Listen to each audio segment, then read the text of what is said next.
Hello there, all you amazing viewers and subscribers. So this time it's time for a brand new Doctor Who ranking video. So I'm not going to be ranking any of the Doctor stories today. I'm doing something totally different. In today's video, I'm going to be ranking every single story that features the Doctor's archest enemy, the Master. Now, I do like the Master. Ever since his very first appearance in 1971 in Terror of the Autons, the Master has been in the show for over 50 years now of the Master, because this year is the 50th anniversary of the Master, and to celebrate it, the BBC gave us the Master's first full season on Blu-ray. So how do I rank all of the Master's episodes? So I've put this into 5 categories. I've put bad, okay, good, great, and of course masterpiece. Now if I could show you, that's how I've written masterpieces. A load of stories I think that are masterpiece. Now, this is my opinion and my opinion alone, how I think of the Master and what I love about the Master, how evil, how decrepit, how cowardly he can be sometimes. So let's get straight into this list. So in bad, I've put, the first story in bad, I've put Connery in Space. Now just bear with me while I get down here and try and get the DVDs out. Where are you? There we are. Connery in Space. I don't really care for this one. Episodes 1 to 3 are absolutely boring because it doesn't really feature nothing of the Master until episodes 4, 5 and 6, and the Master's just there for like the sake of it, to be honest with you. I don't really care about this one. I did try to rewatch this one in season 18 Blu-ray, hoping I can give it a good possible more an attitude towards it, thinking it could go higher up in my list, but it's still very, very bad. I just don't absolutely care for this one. Not a very enjoyable one. So, next in the list, I've put one of the 6 Doctor stories of the Master. Now, this one is Mark on the Rani. Yeah, this one, the Master's just in it for the sake of it, to be honest with you. He's like, he's dressed up as a scarecrow, then he plots to kill the Doctor, and then he goes and teams up with the Irani. It feels more of a Irani story than the Master story, but the Master is just in this for goddamn no reason. That's the whole point of it. I don't know why the Master is in this, apart from having revenge on the Doctor and Perry, because the Doctor let him burn to, like, catch in flames in the previous story. Now, of course, also for bad, I've put The End of Time. Do I really need to say why I think of this as the bad Master story, apart from the Master getting all these sort of skull lightning powers and everything going on? The Master's more invincible than ever. He's more insane. I like the insane of the Master, but I don't like the way they treated the Master in this. And the way he turns the humans into the Master race is pretty good, actually. I do like that bit. But the rest of it just really sucks. I don't really care for The End of Time. I don't even watch it on the Blu-ray box sets or the special box set. I don't really care for it. I don't even watch it on this one, to be honest with you. I normally go straight into series 5 after watching The Waters of Mars. I know the whole plot of this. I like when the Time Lords, the way Wilfred sacrifices himself, like tries to sacrifice himself, where the Doctor sacrifices himself for Wilfred. But I don't really care for that. John Sim, the only good thing about this, I have to say, is John Sim's acting of the more insane Master. That's the whole thing about that one. And then, of course, I've had to put in a 2-part story, which is The Magician's Apprentice and The Witch's Familiar from Series 9. Here's the DVD of what I've got of it. It's supposed to be a Dalek story, so I don't know why they brought the Master, well, Missy into it, and then she pokes Davros's eye. I just think she's there just for the sake of it, to be honest with you. I don't really understand why Stephen Moffat had to write her into it, because I think she would have been a lot better during this, like, appearing later on in the series, either in the finale or with them trying to find who the hybrid is. I do think the hybrid is the Master. But I don't really care for this one. I think she's just there for absolutely no reason at all. Sorry, Missy, but that's the one bad story you've got, and it's a 2-parter. So we're going into the ones that I think are okay. So for the very first story I put in okay, I've put Time Flight. Yes, I put Time Flight. What more do you need? Set in Heathrow Airport. You got planes disappearing. You got Concorde.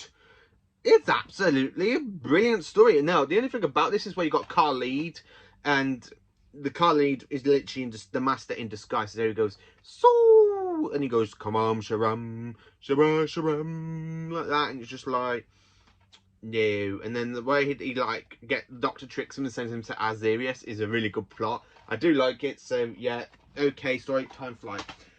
For another okay story, I have had to put The Ultimate Foe from Trial of a Time Lord. I do like this one. I like how the Master is just there inside the Matrix trying to prove how showing the times about the Doctor's point, and then he mentions that the Valord is the Doctor's darker side. I do like it, and I do like it when he reappears and the Doctor goes, "Oh no, now I'm definitely finished." I do love that scene with Colin, and I like how the Master thinks the Doctor thinks he's working for him. But the Master's basically trying to gain it for himself, where one has to kill the other. And then, of course, in okay, I haven't put this one in bad because of the Sastrawan's acting. I've put The Timeless Children. Now, I do think this one is a little bit bad, and it should have been in the bad, but I had to say, watching it recently for Sastrawan's acting as the Master is absolutely brilliant. The Master's more insane, more evil, more crippling, and the way he literally shows the Doctor in the Time Lord Matrix about Tectalium, and he mentions Tectalium. I love it when he converts like the Cybermen, like when he kills the Ashad, the Cyberman. But the other thing about this, I don't like how the Master said he killed the Time Lords but kept the bodies cold enough for them just to keep the regeneration. So why the hell did the Time Lords not just regenerate back to life and then sacrifice, get hold of the Master and get revenge on him? I have no idea. And then I don't like the whole regeneration Cybermen, but they are supposed to be returning in series 13. If you've not read it, spoilers. I don't know if it's true or not, because I have read it on a Doctor Who site when I was looking it up for series 13, and it says the Master will be back with the Cybermasters. I hope not, to be honest with you, because the Cybermasters are really, really crap. I don't like the Cybermasters. If it was just the Master on his own, I would think, yeah, bring him back. I like such a one as the Master. So that's mainly it. For good, now we are definitely getting to the good category. I've put the Daemons, or the Demons. I do like this one. I do like the Master trying to get the power for himself of the Azal. And I like, destroy him and give your power to me. I do like that. I like Roger Delgado as the Master. He's literally my second favourite Master. And this is one of the good stories for him. I absolutely do love it. So that's Demons. Next up, I have put the Time Monster. I bet you're scratching your heads going, what? Yeah, okay, the Master invents a machine called Tom Tit. I like how he tries to get Kronos to do his own bidding. And at the end, he just literally goes into a little cowardly at the end, and he just runs off into his TARDIS after the Doctor spared his life with Kronos. And I just absolutely love it. It's just a really, really good story. I like it just how evil and menacing the Master can be. And Roger Delgado plays it really, really well to the teeth. And also, I've put in for good, for one of the last stories, for good, I've had to put the King's Demons. Now, this one I've put for good just because it's just the Master, after he escaped from Azarius, that he got sent in Time Flight, and he brings Chameleon in for the first time. I like how he's got Chameleon under his mind control, and him and the Doctor has a battle against it. I do like it. I don't like how the Master's in disguise, because from the very first scene you see of him, you know it's the Master in disguise. That's the whole point about this one. So now we are into the great category. Yes, into the goddamn great category of the Master. So for great, I had to put this one in for great because it's not the masterpiece, but it's really quite enjoyable. I've put The Mind of Evil. I just absolutely love it. I just think it's one of the best stories for Roger Delgado. Not the best stories, it's one of the greatest. So then I've put Frontier in Space, Roger Delgado's last appearance as the Master. Now I love it how you got the Master making a war in between Earth and Draconia. He's got the Ogrons working for him, and he's actually working for the Daleks. I absolutely do love that. I like to see the Master work with the Daleks because it actually proves before the Time War a Time Lord can work with the Daleks, and he does, and it works absolutely brilliant.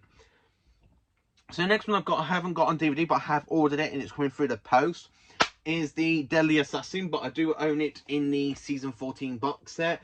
as well as on VHS and on book. So I do like this one. I like the Master, like, decaying form. I like how he's trying to steal the life of the Time Lords by using the Eye of Harmony to try and renew himself.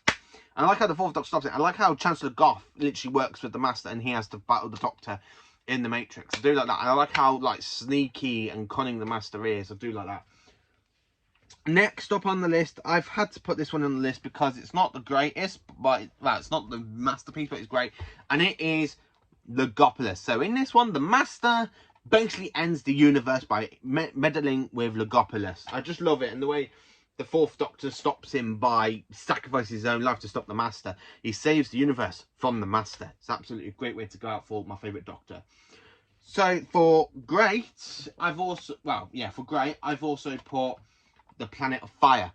I love Planet of Fire. I like how the Master's looks really, really shrunken down because he's messing around with his TCE. I like how he's trying to renew himself. I like how the Fifth Doctor interferes with that with Perry, and he literally tells her to, like, holds the machine down. So when the Master's then, he's like, ah, and then you just see him vanish. I do love that. I like how the Master takes over Chameleon, and you've got Chameleon running around as the Master. I do like that. Next up, I have had to put this one in for next, and it is the TV movie. I watched this recently for the 25th anniversary. I have to say, I still don't like Eric Roberts' performance as the Master, but I really like to see, it's really good to see how deep the Master will go to try and stay alive. I mean, he's like a mutant, he's like a metamorphic snake, for God's sake, and he takes over Bruce's body, and he's trying to steal the Doctor's remaining regenerations. I absolutely do love that for that, and it literally proves how much and how determined the Master can be just trying to stay alive. Which is one of the reasons I thought the Master was the Timeless Child. Not the Doctor, because the amount of times the Master has died and survived and come back, it's unbelievable. So, then up in next, I have put last, the Time Lords. Yeah, this one is the weakest story from Modern's Master Trilogy. I don't really like this one as often. You can actually get it in this one, but I don't really mind the Last of the Time Lords, but it's not a good, really, story for the Master. I like how you got the Master's downfall in this and he gets shot by his wife, but it's not really the greatest. And then, of course, I've put Dark Water and Death in Heaven, where the Cybermen become the Master's bitch from this far out. I know Missy appears through most of the stories in Series 8, but this is where she becomes where she reveals she's the Master and she's created an army of Cybermen by using Gallifreyan tech. I do like it. I like how she literally plays like the insane side of the Master and she says, I need my friend back. I do like it, but it's not the best. And when it's not the best Cyberman story, but it's best for the Master sort of story. So now we are into the masterpieces. Yes, into the goddamn masterpieces of Doctor Who with the Master. Now, let me say this now. These are the ones I absolutely love, and I love rewatching these all the time. These are the goddamn best stories I have ever watched for the Master. So in first place in this for the masterpiece, I've had to put the very first introduction story to the Master with Terror of the Autons. I like how you see the Master's very cunning side for the first time, and the way he's trying to kill the Doctor, not once, not twice, but he tries to kill him 3 times. Once by using a bomb and hypnotising Joey Grant, when he literally has the like wire and the phone wire wraps around the 3rd Doctor, and of course when he's working with the Autons. I do love that as well. That's one of the best things about it. Next up, I have put the Claws of Axos. Now, this one you're thinking, scratching your head, yes, okay, in this one, the Master is basically captured by Axos, and he's trying to get his own way and steal the Doctor's TARDIS, and to... It really proves how cowardly the Master can be, especially when it's like the 3rd Doctor that traps him inside the time loop. The Master goes and warns him, and he goes, I'm leaving you to your own panic doom, and he just escapes in his TARDIS. I really do like that. And it just really proves how much a coward the Master can be when he wants to be. Next up, I've put the Sea Devils. Yes, so after the unit arrests the Master for his crimes in the Daemons, the Master's in prison, and what does he go and do? He rearranges it. He literally goes and wakes up a whole tribe of Sea Devils and makes them do his bidding. I absolutely do love it. And the way you have the Doctor and the Master sword fight, I do love it. And the chemistry between John Pertwee and Roger Delgado is absolutely amazing. And the way you think the Master's dead and the Doctor pulls off, and then you just see the Master escaping in a boat, and you know he goes off to find his TARDIS. I just absolutely love how the Master escapes. Next up, I've put the Keeper of Trock. Now, this is one of the masterpieces I love about Tom Baker's. I absolutely love this one. I like how the Master is like inside the Malka, which is the Master's TARDIS. The way the Master like manipulates Cassia, and for her to do his own like bidding, and then just because he's trying to get hold of the source so he can renew himself because he's on his last life. Pardon me, sorry about that. But the Master's literally on his last life, and the way you have the whole reveal at the end where he goes, well, Doctor, he goes, of course, the Master. At the end of part 4, it's absolutely brilliant. And the way he literally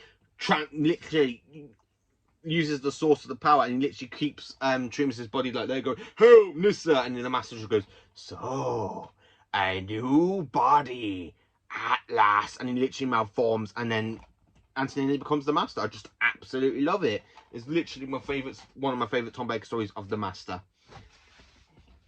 And then I've put Castrovalva. Yes, okay, the Master basically kidnaps Adric after the Doctor's basically regenerated, trying to get them into pilot the Doctor's TARDIS through the computer into the Big Bang of the universe. And he fails because the Doctor survives, and then he comes up with this whole plan. And I like how he literally disguised himself as a Portreeve, because when I first saw this one, I thought the Portreeve ain't the Master. The Master's got to be somewhere. And then when he transforms from Portreeve into the Master, goes and he tries to kill the Doctor, and then the Doctor ends up with Adric escaping with Tegan and Issa, and the Master's trapped in Castrovalva, which somehow he escapes from, but he never says how he escaped in Time Flight. I just absolutely love it. So next up, I've put the 5 Doctors for Masterpiece. Now this one, you can say has other features, other villains like Daleks, Cybermen, but this one has the Master, because the Master is basically offered immortality to help the Doctor whole complete new regeneration cycle. The Time Lord's offered him new regeneration cycle. We know he doesn't get it because he turns against the Doctor at the end. He teams up with the Cybermen. He betrays the Cybermen. He then gets knocked out by Brigadier Alice Gordon Leffy Stewart because he goes, nice to see you again, smack in the face. I do love that. So yeah, the 5 Doctors is one of my favourite stories for the Master. Now, coming into the last story of Classic Who, and it is Survival. This is my favourite story of Anthony Ainley. If I was to do a whole ranking episode of Anthony Ainley's Master, this will be my number 1, because in this one, the Master, Anthony Ainley isn't playing the Master so pantomime. In this one, the Master's really, really great. He's just there. When you at that reveal at the end of part 1, he goes, why Doctor? And the eyes going green, he goes, I do love that. And I like how you have them fight at the end with him, and he's literally the Doctor's about to bash the Master's head in with a skull.